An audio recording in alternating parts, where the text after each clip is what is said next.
Video में हम बात करने वाले हैं बी फार्मा कंप्लीट होने के बाद जब आप पीसीआई रजिस्ट्रेशन के लिए अप्लाई करते हो तो उससे पहले आपको क्या क्या रिव्यू करना है, कौन कौन से डॉक्यूमेंट्स चेक करना है। दोस्तों, इससे पहले भी मैंने इस टॉपिक पर वीडियो बनाया है।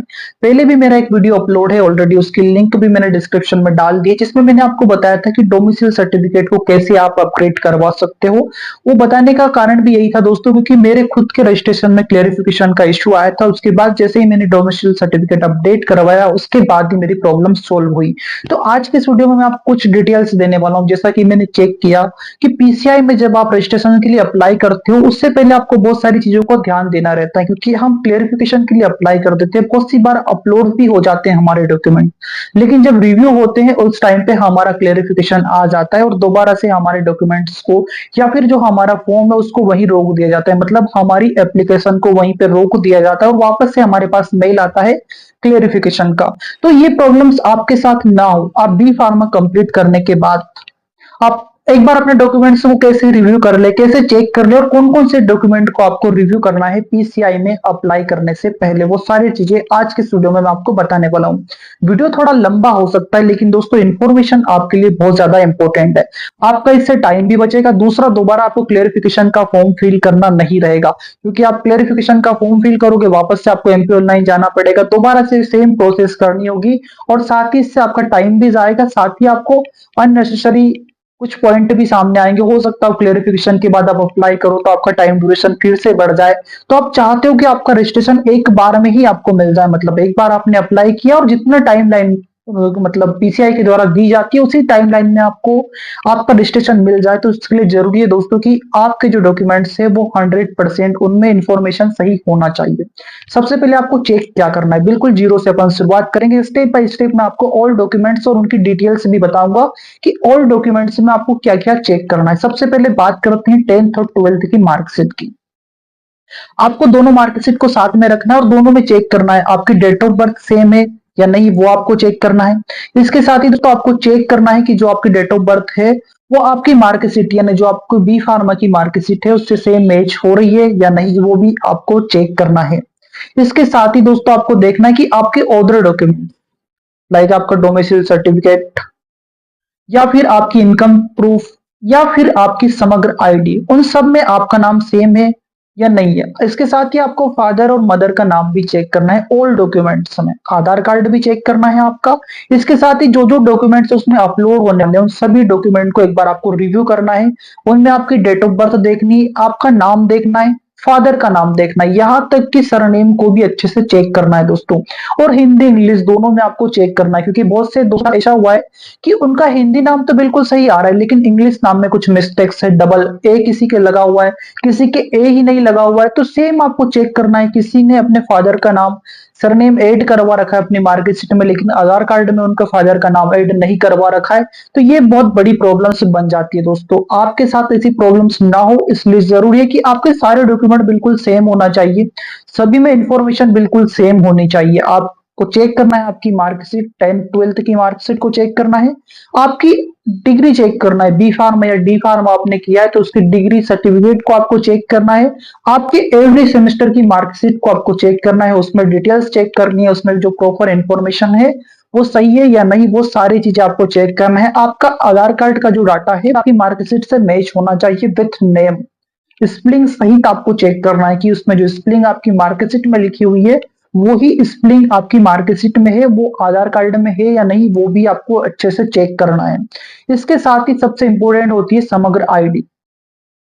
आपको आपकी समग्र आईडी की केवाईसी पहले से ही कर लेनी, क्योंकि हम समग्र आईडी की केवाईसी इजीली नहीं करते, बहुत लंबा टाइम हो जाता है, बहुत लंबे टाइम तक हम हमारी केवाईसी अपडेट नहीं करवाते। तो एक बार आपको आपकी समग्र आईडी की केवाईसी भी कंप्लीट करवानी है आपके नाम के साथ, और आपके फादर की केवाईसी भी उसमें प्रोसेस होनी चाहिए। मतलब आपको एक तो अपनी केवाईसी करनी है समग्र आईडी में और एक अपने फादर की केवाईसी भी अपडेट करनी है समग्र आईडी में, विथ आपका होम एड्रेस भी उसमें ऐड करवाना है। आपका परमानेंट एड्रेस क्या है वो सही है या नहीं, वो समग्र आईडी में आपको एक बार अच्छे से चेक करना है। ये सारी इंफॉर्मेशन आपके रजिस्ट्रेशन से पहले आपको कंप्लीट करनी है।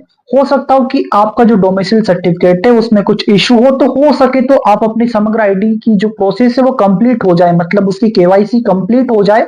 उसके बाद अगर आपको कुछ इशू लगता है आपको डोमिसाइल सर्टिफिकेट में, तो उसे एक बार रिव्यू करके अपग्रेड करवा ले। अपग्रेड का मतलब से आपको दोबारा बनवाना रहेगा, वो समग्र आईडी से दोबारा बनेगा। और उसमें भी कुछ ध्यान देने वाली बातें हैं दोस्तों, अगर आप इंग्लिश में नाम लिखवा लेते हो तो वो बहुत अच्छी बात है, लेकिन अगर आप हिंदी में लिखवा रहे हो तब भी कोई दिक्कत नहीं है। अब तो अपग्रेड हो जाता है, लेकिन बीच में क्लेरिफिकेशन का इशू आया था, उसका सबसे बड़ा रीजन यही था कि कुछ लोगों के जो नाम है वो इंग्लिश में नहीं थे, हिंदी में थे। तो इस वजह से क्या है कि जैसे ही हम हिंदी नाम को इंग्लिश में करते हैं तो बहुत सी बार ऑटोमेटिक जब हमारा कंप्यूटर उसको रीचेक करता है तब कुछ इशू क्रिएट कर सकता है। तो वो प्रॉब्लम आपके साथ ना हो, इसलिए जरूरी है कि जो आपके समग्र आईडी वाले में जब आप हिंदी वाले कॉलम में नाम डालते हो तो उस नाम को अगर आप इंग्लिश में डाल दोगे तो जो आपका डोमिसाइल सर्टिफिकेट रहेगा वो अपने आप ही इंग्लिश में बन जाएगा, मतलब उसमें जो नाम रहेगा वो इंग्लिश में लिखा हुआ रहेगा, जो आपकी डिग्री से बिल्कुल मैच करेगा। डिग्री में जो नाम लिखा हुआ है वही नाम आप समग्र आईडी में जब आप केवाईसी करोगे तो उसके बाद आप मेंशन कर दोगे, तो वहां से आपकी ये प्रॉब्लम सोल्व हो जाएगी। सेम ऐसा ही आपको आधार कार्ड में भी करना है। अगर कुछ इश्यू आ रहा है, आधार कार्ड में कुछ प्रॉब्लम्स है, तो आप आधार कार्ड को भी अपग्रेड करवा सकते हो। उसमें अगर आप फादर का सरनेम चेंज करवाना चाहते हो तो वो आपके मार्कशीट के बेसिस पे हो सकता है, लेकिन उसके लिए पापा के डॉक्यूमेंट्स भी लगेंगे, जैसे उनका वोटर कार्ड। तो उसके लिए पहले आपको आपके पापा का वोटर कार्ड अपग्रेड करवाना होगा, उसके बाद आपको पापा का आधार कार्ड अपडेट करवाना होगा। और पापा का आधार कार्ड और अपना आधार कार्ड दोनों एक बार चेक करने के बाद आप अपने अगर कुछ इशू आता है तो अपने आधार कार्ड को पापा के आधार कार्ड को अटैच करके अपग्रेड करवा सकते हो। और उसमें जो डाटा है वो आप अपने आधार कार्ड में अपग्रेड करवा लोगे, जो आपकी समग्र आईडी से भी मैच करना चाहिए, साथ ही आपकी एवरी ईयर की मार्कशीट से भी मैच करना चाहिए, जिसमें सबसे इंपॉर्टेंट 10th मार्कशीट आपको साथ में अटैच करना है, 12th मार्कशीट आपको अटैच करना है, फाइनल डिग्री आपको अटैच करना है। अगर आपने डी फार्मा किया है तो अपना डी फार्मा का डिप्लोमा सर्टिफिकेट आपको वहां पे अटैच करना है। डी फार्मा वालों की थोड़ी सी कंडीशन अप्लाई होती है, उनको ट्रेनिंग बेसिस का जो फॉर्मेट है वो भी अब साथ में अटैच करना रहता है, मतलब ट्रेनिंग सर्टिफिकेट भी अप्लाई करना रहता है। और ट्रेनिंग सर्टिफिकेट जो उनको मिलता है वो भी उस टाइम रजिस्ट्रेशन के लिए जब प्रोसेस करते हैं डॉक्यूमेंट तो उसमें वो भी ऐड करना होता है, लेकिन बी फार्मा वालों के लिए ऐसा कुछ नहीं होता है। बी फार्मा वाले के डॉक्यूमेंट्स डायरेक्टली अपलोड हो जाते हैं, ज्यादा कुछ प्रॉब्लम्स नहीं आती है।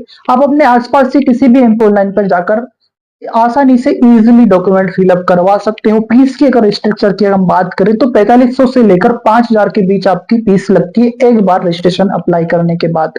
आपको 2 चांस मिलते हैं दोस्तों, आप चेक करते हो, आप प्रोसेस करते हो, उसके बाद क्लेरिफिकेशन के टाइम भी आपको 2 चांस मिलते हैं, मतलब स्लॉट बुकिंग वाली प्रोसेस में आपको समझा रहा हूँ। स्लॉट बुक करने के 2 प्रोसेस होते हैं। आप जैसे ही आपका रजिस्ट्रेशन आप वहां पे अप्लाई कर दोगे और उसके कुछ दिन बाद आपको चेक करना है। आपको चेक करने के लिए जरूरत रहेगी आपकी डेट ऑफ बर्थ की और आपके मोबाइल नंबर की। मोबाइल नंबर पर ओटीपी आएंगे, उसके बाद आपका फॉर्म ओपन हो जाएगा पीसीआई की वेबसाइट पर। एवरी पूरे इंडिया की जो पीसीआई वेबसाइट है वो सभी की अलग अलग होती है। आपने मध्य प्रदेश स्टेट में अप्लाई किया है तो वो वाली वेबसाइट आपको ओपन करना है, या आप अगर किसी अदर स्टेट से हो तो वहां की वेबसाइट आपको ओपन करनी रहेगी। ओपन होने के बाद आप जैसे ही अपने स्टेटस में जाओगे वहां आपको शो होगा, वहां पे अगर स्लॉट बुकिंग का ऑप्शन आता है तो आप इजीली जैसे ही स्लॉट बुकिंग पर ओपन करोगे तो वहां पे आपके सामने ग्रीन ग्रीन डब्बे शो होंगे, कुछ कुछ डेट पर आपको ग्रीन डब्बे शो होंगे। तो उसमें से कोई सा भी एक ग्रीन डब्बा जो जहां जिस दिन आप अवेलेबल हो सकते हो, जहां आपको पीसीआई के ऑफिस में जाना है उस दिन जब आप फ्री रहो उस दिन को आप सिलेक्ट कर लो। उस पर क्लिक करोगे, आपको स्लॉट बुक कर लेना है, उस दिन का टाइम भी वहां पे मेंशन रहेगा, तो आप उस हिसाब से टाइम देख लेते हैं और वहां पे डेट बुक कर देनी है आपको। तो आपके 2 चांस फ्री चांस मिलते हैं, हो सकता हो पहला वाला मिस हो जाए तो दोबारा से आप स्लॉट बुक कर सकते हो, मतलब आपके पास 2 चांस होते हैं। लेकिन अगर आप दोनों चांस मिस कर देते हो तो तीसरे चांस में आपको कुछ पे करना रहेगा, अराउंड 400-500 रुपए आपको दोबारा से पे करने रहते हैं। कोशिश ये करना कि क्लियरिफिकेशन आपका ना है, इसलिए जरूरी है कि आपके सारे डॉक्यूमेंट एक बार आप अच्छे से रिव्यू कर ले। जैसे ही आप विजिट कर लो, यानी पीसीआई जाकर आप फिजिकली विजिट कर ले तो फिजिकली आपका डॉक्यूमेंट वेरीफाई हो जाता है। उसके बाद आपके कॉलेज में एक मेल आता है, उसका स्टेटस भी आपके सामने शो होगा जिसमें लिखा होगा कि your mail are sending for college. तो आपको वो जैसे ही वो मेल शो, उसके बाद आपको कॉलेज से कनेक्ट करना है, कॉलेज को बताना है कि सर मेरा मेल आया है, प्लीज आप इस पर रिप्लाई कर दीजिए। तो वो आपके सभी डॉक्यूमेंट्स उस पर रिप्लाई करेंगे, उसका एक फॉर्मेट आता है, वो फॉर्मेट ऑलरेडी कॉलेज को पता होता है, तो वो फॉर्मेट के साथ उनको मेल भेजना रहता है। जैसे ही कॉलेज आपका मेल वापस से पीसीआई को सेंड कर देंगे उसके बाद आपका कॉलेज तरफ से भी वेरिफिकेशन कंप्लीट हो जाता है, मतलब कॉलेज ने भी अपनी तरफ से आपको अप्रूवल दे दिया है। जब आपके ऑल अप्रूवल प्रॉपर कंप्लीट हो जाते हैं, उसके बाद पीसीआई आपको आसानी से मतलब इजीली आपके जो रजिस्ट्रेशन है उसको आपकी वेबसाइट पर अपलोड कर देती है। उसके बाद आप इजीली उसे डाउनलोड कर सकते हो। डाउनलोड होने के बाद आप उस रजिस्ट्रेशन की मदद से अपना लाइसेंस बनवा सकते हो। मतलब आप चाहते हो कि अपना मेडिकल ओपन करें तो उसके लिए आप लाइसेंस के लिए अप्लाई कर सकते हो उस रजिस्ट्रेशन के बेसिस पर। लेकिन इससे पहले आपको अपने ऑल डॉक्यूमेंट चेक करना है। जब भी आप अप्लाई कर रहे हो तो उस टाइम पे आप एक बार अपने सभी डॉक्यूमेंट्स को वेरीफाई जरूर कर लेना, ताकि बाद में ऐसी प्रॉब्लम्स ना आए। बहुत सारे लोग अभी भी क्लेरिफिकेशन की वजह से उलझे हुए हैं, अभी तक उनको उनका रजिस्ट्रेशन नहीं मिला है। आपके साथ ऐसा ना हो इसलिए जरूरी है कि आपने सभी डॉक्यूमेंट को एक बार रिव्यू कर ले, अच्छे से चेक कर ले। उनमें आपको मेन डेट ऑफ बर्थ देखनी है, अपना नाम देखना है, अपने फादर का नाम देखना है और अपने विलेज का एड्रेस देखना है। इसके साथ ही आपको समग्र आईडी की केवाईसी करनी है। अपना डोमिसाइल सर्टिफिकेट में अगर कुछ इशू है तो उसे भी आपको अपग्रेड करना है। और डॉक्यूमेंट को एक बार रिव्यू करें, उसके बाद ही आपको रजिस्ट्रेशन के लिए अप्लाई करना है। ये वीडियो कैसा लगा एक बार कमेंट बॉक्स में जरूर बताना। और किसी और प्रकार का अगर डाउट हो, आपको प्रोसेस समझना है तो उसके लिए भी आप कमेंट कर सकते हो। मैं कोशिश करूंगा कि आपके लिए एक और वीडियो बनाऊं जिसमें मैं आपको प्रोसेस भी बताऊं, स्टेप बाय स्टेप कैसे आपको अप्लाई करना है। खुद से अगर आप घर से अप्लाई करना चाहते हो तो वो स्टेप भी मैं आपको बता दूंगा, आप कमेंट करके बता सकते हो। ओके दोस्तों, मिलते हैं अगले वीडियो में। और एक बात और बोल देता हूँ, कुछ और इश्यू भी अगर आपको हो तो वो भी आप कमेंट बॉक्स के माध्यम से मुझसे डिस्कस कर सकते हो, या फिर एडी हिंदुस्तान के नाम से मेरी इंस्टाग्राम आईडी भी है, वहां भी आप मुझसे कनेक्ट कर सकते हो। इजिली आपको सभी जगह सभी प्लेटफॉर्म पर एवरी सुविधा मिलेगी, सपोर्ट मिलेगा जो भी आपको लगेगा। ओके दोस्तों, मिलते हैं अगले वीडियो में, तब तक के लिए जय हिंद दोस्तों।